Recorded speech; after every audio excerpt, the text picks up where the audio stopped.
अस्सलाम वालेकुम दोस्तों।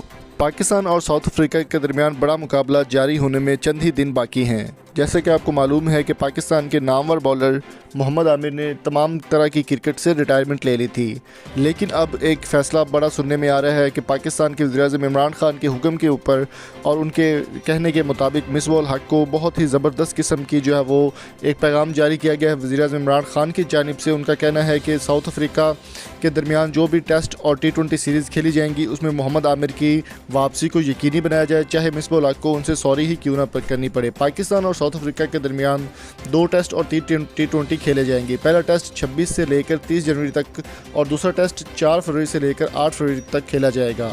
अगर T20 की बात करें तो 3 T20 खेले जाएंगे। पहला T20 11 फरवरी को खेला जाएगा और दूसरा जो T20 है वो 13 फरवरी को, और तीसरा T20 मैच और आखिरी जो होगा वो 14 फरवरी को खेला जाएगा।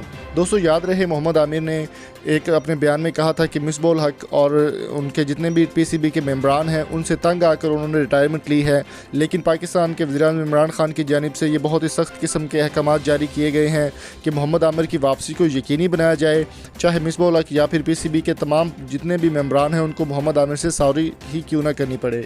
दूसरी जानिब मोहम्मद आमिर ने PSL में भी अपनी वापसी करनी है और उनका कहना था कि अगर वो लीगें खेलना चाहते तो वो बहुत सी लीगों की उनको ऑफ़र आ चुकी थी, लेकिन वो पाकिस्तान के लिए खेलना चाहते थे, मगर वकार यूनुस और मिसबाह उल हक़ ने उनका कैरियर नहीं बनने दिया। दूसरी जानिब शर्जील खान की अगर बात करें तो शर्जील खान ने 2.5 साल की पाबंदी मुकम्मल करने के बाद स्पॉट फिक्सिंग का जो इल्ज़ाम उनके ऊपर लगाया गया था उसको मुकम्मल करने के बाद उन्होंने शानदार वापसी की है PSL सीज़न 5 के अंदर, और PSL सीज़न 6 में कराची किंग्स की जानिब से खेलेंगे और साउथ अफ्रीका पाकिस्तान का जितने भी मैचेस पाकिस्तान में होंगे उनमें भी शर्जील खान की वापसी मुमकिन है। दोस्तों आपकी इस बारे में क्या राय है, कमेंट बॉक्स में कीमती राय से ज़रूर आगाह कीजिए। Thank you so much.